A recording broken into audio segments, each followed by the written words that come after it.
Ireland, my Ireland, oh, I'm coming home. Though I roam, sure my heart never left her. O'er the dark rolling sea, she is calling to me. Oh, I'm coming back home to Ireland. Céad míle fáilte, 100,000 welcomes to Irish Paint Magic. Today we go back to Kerry again, to Tralee or Blennerville, just outside Tralee, to the windmill outside Tralee in Blennerville. A few little bit of history out there as well. Pretty historic area going back to the famine. So what I want you to do is come right up here to the canvas and I'll show you what I've done. I have my standard 24 by 18 canvas, but this time I have a lot of work done on it, because if I'm to paint in the windmill and etc. like that, it would take me too much time. I would need to do it on a dry canvas. And the reason I use this contact paper is for television. I only get 26 minutes. Believe it or not, they can edit the cameras, but I still only get 26 minutes. So what I'm saying is I have to do it, otherwise you'll be getting an unfinished painting. But there's nothing new about it, because Michelangelo and Leonardo da Vinci, they use all different types of gadgets for their paintings themselves. Even in the Sistine Chapel in Rome, Michelangelo would draw out the figures on like paper, and then he'd put all the little holes on the outlines of the figures, and then he'd pumice it on with a little pumice cloth so as he'd know what the figures was. So they used aids as well. Leonardo da Vinci used like a camera or projections. He invented all that type of stuff. He was an inventor as well as a painter, etc. So it's nothing new. Everybody down along the line use it. We have lovely modern day projectors. Whatever you want to do, you do it if it suits you, and don't listen to anybody else. So what I have done here, I have the windmill actually painted, and you'll see. But all this canvas is too dry altogether. So I'm going to cover it with liquid white or magic white. So I'm going to cover it very, very sparingly. So I've got all this painted up now, and I'm going to go straight into the blue, sailor blue, and cerulean blue is a good colour, good for Ireland. But make sure you tone all these blues down, don't have them too tropical. I have one cameraman here, and he's given out to me, so you never paint a blue sky. Why don't you just have a plain blue sky? But the reason I don't see too many of them around Ireland, funny enough, because the Gulf Stream is bringing up all this hot air and bringing up different types of air every couple of hours, and it keeps changing and changing the climate around, wrapping around Ireland. And right down here now, very gently coming down. The same brush up here, I can lean hard, up here, really hard. Down here, very gentle. Very gentle.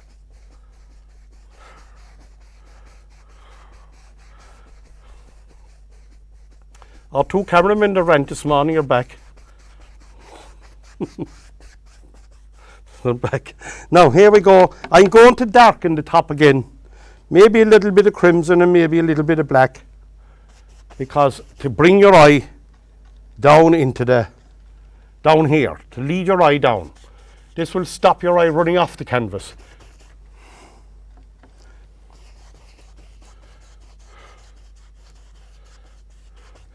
Now, even though I would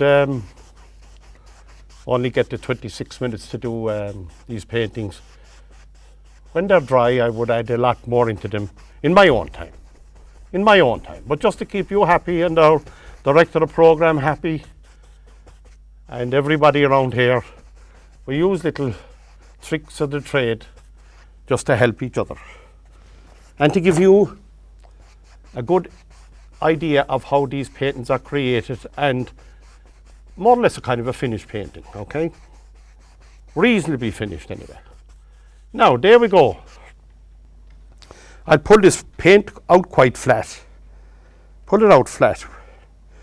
Now, I'm using the the 1-inch brush this time. Okay. And now again, I'm thinking of the sun. I'm a right-handed person, and the sun, I'm going to bring the sun in from the right-hand side. I explained this before. A lot of left-handed artists would bring it in from the left-hand side, but I'm right-handed and I usually bring it in from the right-hand side anyway. So the sun will come this way for the rest of your painting. And always think before you start your painting, where is the light going to come from? If you're painting still life at home, what you usually do is put a spot lamp on it, and that acts as the sun. It throws the light and the shadow then on the subject, whether it's fruit or bowls or whatever you're doing. Okay? So here we go. 1, 2, 3, 4, 5. Tap away. And off I go. And you can hear me. It's quite, you can hear the drum like a baron. And then I go quite gentle at the bottom. I don't want to lose the dark. The dark is your friend, whatever you do. And here, 1, 2, 3, 4, 5, 6. And off we go again. And now I'm starting to lighten up. Like I'd be tough there, and then I lighten up in the stroke and bring the shadow down under the base of that cloud. Under the base of the cloud. So now I have dark up there and I have light, and now I have dark again. So what I'm going to do now, I'm going to change brushes. And I'm going to go back into the fan brush and a bit of white as well. And I go to here under this. Now what I've got to mind is that shadow under that cloud, and I push up here. Make the noise.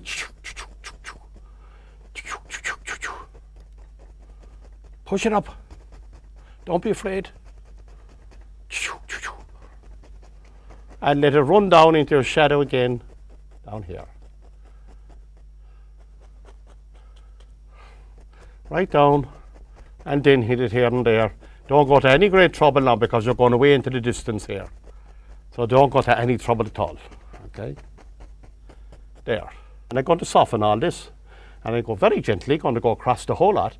And I'm going to ask the clouds to sit down. Sit down now, please, Mr. Cloud. Thank you. Thank you. That's it. Whisper to it now. Whisper. Like a whisper. Like a feather. A feather.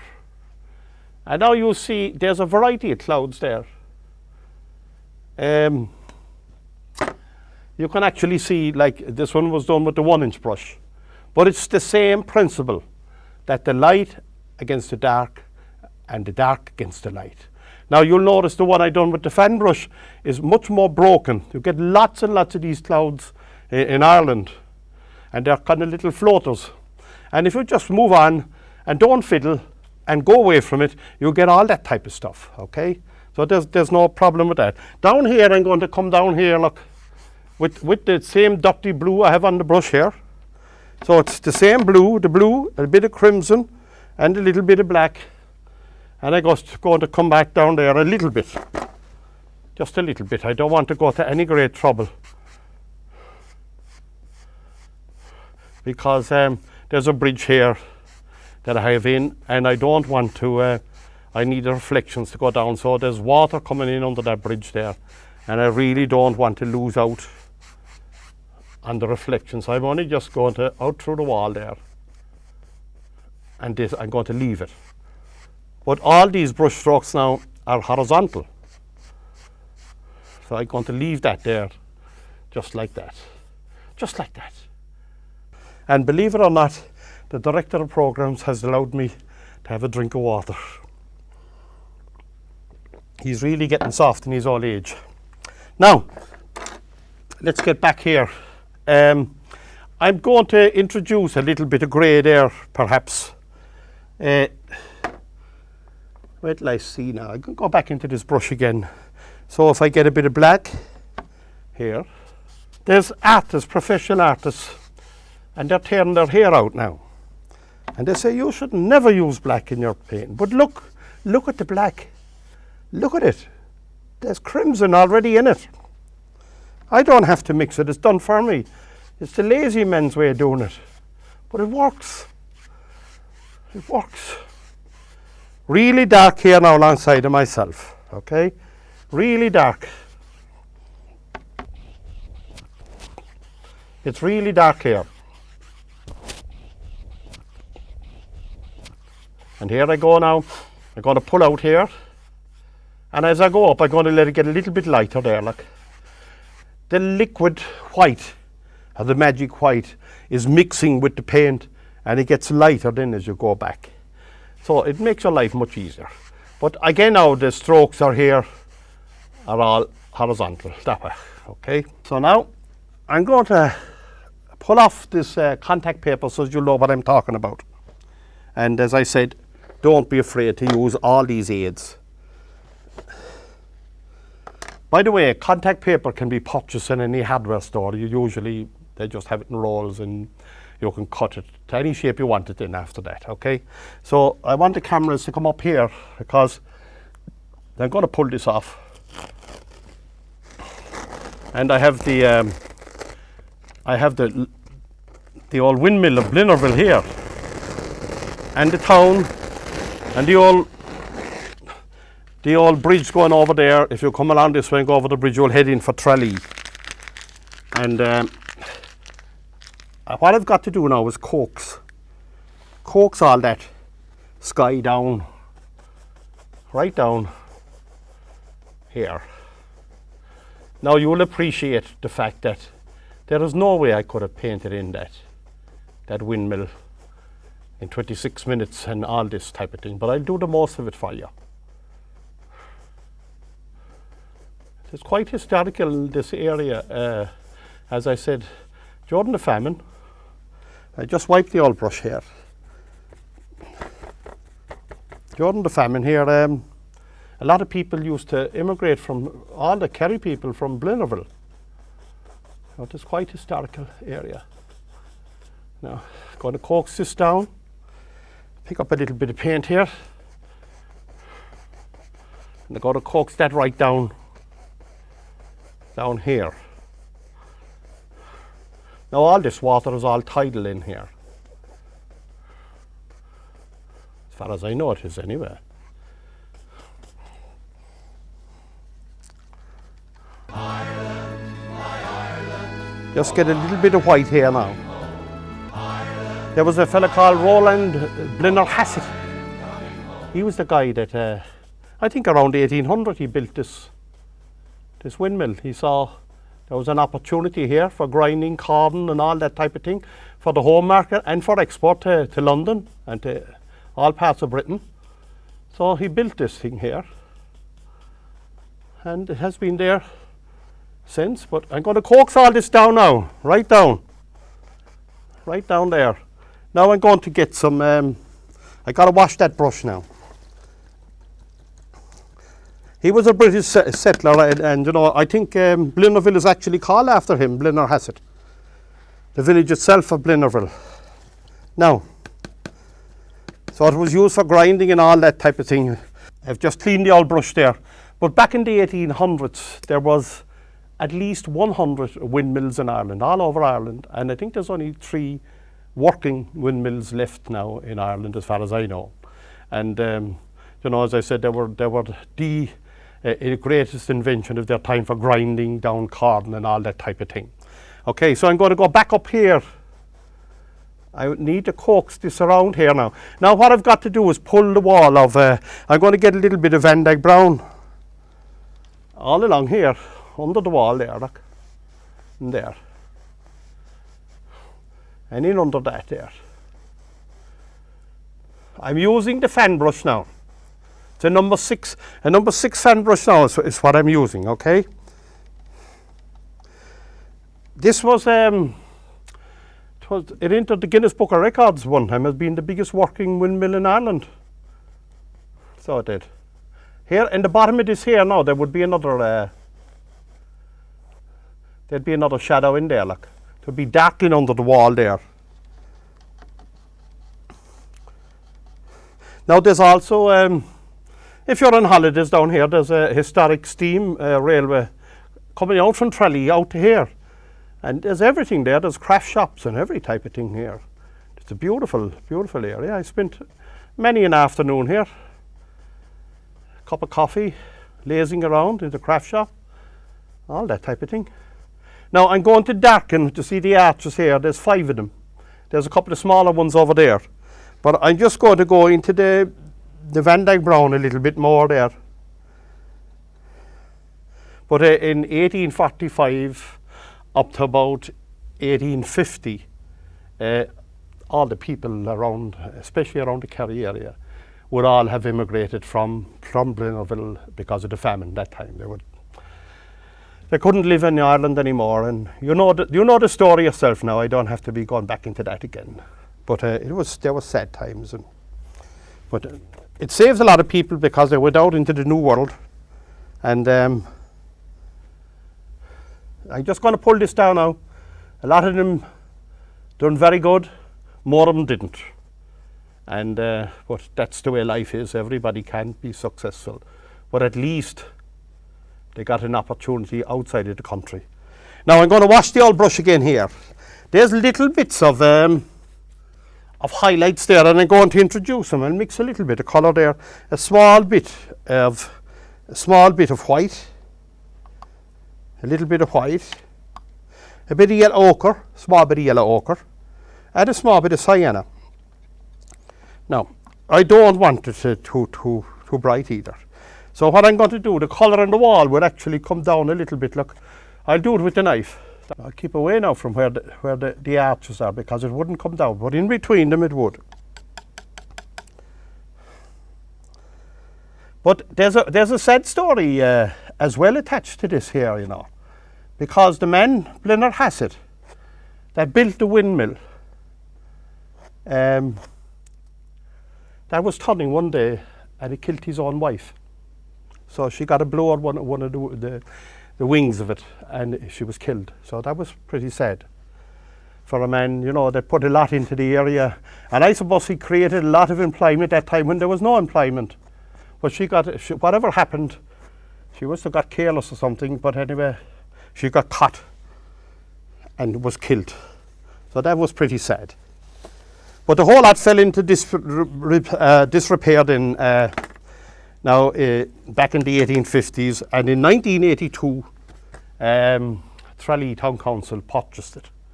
And they spent quite a bit of money in it, and they done it up and made it into a centre. And you know what? They have to be commended for it, because it's a lovely, lovely place. And it's there for future generations. There's the craft shop, pottery, metalwork, restaurant, you name it. I'm going to pull all this down now. Pulling it all down. Straight down, and I'm going to go right across it now. I'll use this brush here. Okay, very gently now, very gently. I need to look wet and watery. Come on now for me, please. So I'm going to give top marks to Tralee Town Council for what they've done with the mill. Now I'm going to get some liquid white, and I need to create a water line here in under that there, look. And these strokes now would be horizontal, okay? In under the wall there. The town now of Tralee is just in the road there, it's not that far in. And as I said, if you have any children or anything you'd like to take it for a day out, get on the old steam train and come out there. It's a lovely experience, and I tell you, if you have children, don't mind the children, the adults, they'll all enjoy it. Now I'm going to quiver this, because water will be coming out under the arches there or going in, and it will put a bit of movement on it. So here again, there you are now, there you are. Put a little bit there now as well, around there.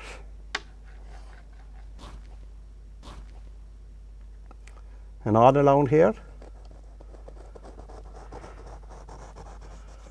And there you are, right down in there. Now I'm going to come outside the wall now here. Here, I need to soften this all into each other here, look. The base of the wall now.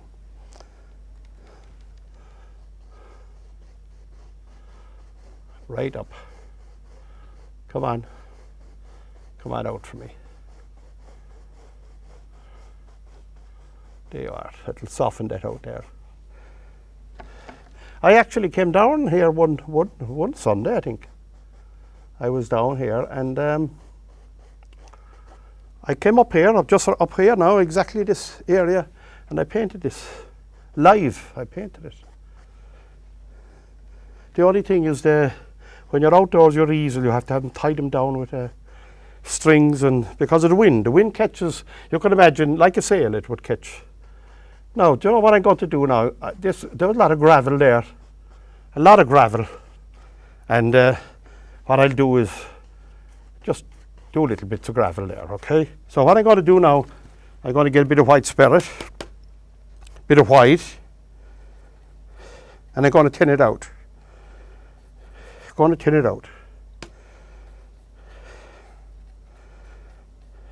There you are. And I'm going to get the knife. A lot of people would do this, professional artists, and they do it with a toothbrush. But I like to do it with the fan brush, okay? But it's up to yourself, whatever suits you. And I'm going to spatter that all along there, look. You want to be careful now, because the spatters will go up onto the wall, and you don't want too many of them going up there either. Okay? All along, and you'll get the gravelly effect. Where the light is, I'm putting the lighter, or the dark is, I'm putting the lighter colour. Being quite gentle now with this. I think of Dave, the cameraman now. He's very gentle, he tells me. I don't know, but he tells me anyway, I believe him. So what I'm going to do is get a little bit of the darker colour now, and I'll thin that out as well, and I'll put that up, maybe up in the lighter, to see up here in the lighter area, and that'll give that texture up there too. And leave it run up along there.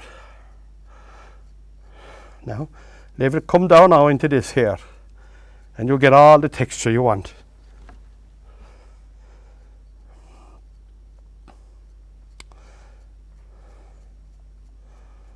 Now, I'm going to get a small bit of cad yellow along the foot of the wall there, like there'd be little bits of grass and things like that. It wouldn't be that clean, even though it is a beautiful area. But we'll put a little bit of growth down, because our weather here, it encourages a lot of growth. So I'm just going to push up now, and I'm not going to a lot of detail, because there's no need for it. No. I don't want detail. And as you go up, then it gets smaller and smaller and smaller as it goes into the distance. And out now, out she goes this way. Just pick up, because some of that grass grows out onto the road here at the side. Right? So I think I should put a gull or two, and I'll leave it go at that then. So what I'm going to do now is I just put the letter V spread out there, like that. Another one up there, like that. Another little friend here. This says two's company and three's a crowd. I don't know. But in the world of art, three is a good, they like odd numbers.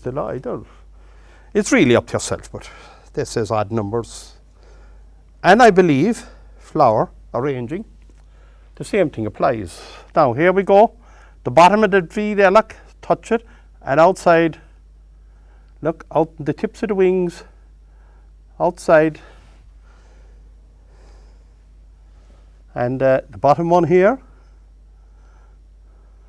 and you'll have three gulls coming up over there.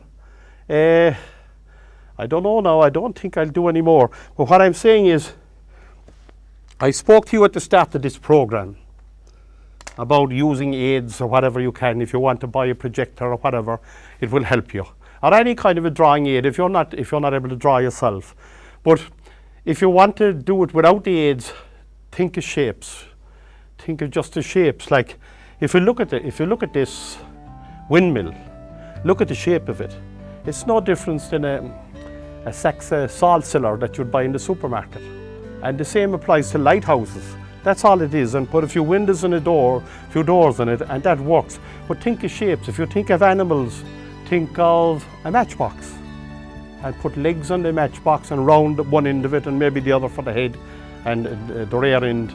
and you'd add. And if you think of, we'd say sheep, think of eggs.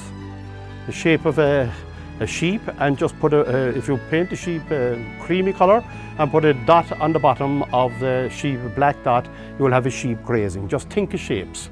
That's what you have to begin, and then it will come to you automatic. So all I'm saying to you, this is the history of Blinnerville. It's a lovely area, but for God's sake, don't mention football down there, you'll be in trouble. And what I'm saying to you is, it's a good subject, have a go at it. So, until we meet again, Garamila Mahagot and Shlan Lat, God bless you all, my friends. My Ireland, oh, I'm coming home. Though I roam, sure my heart never left her. O'er the dark rolling sea, she is calling.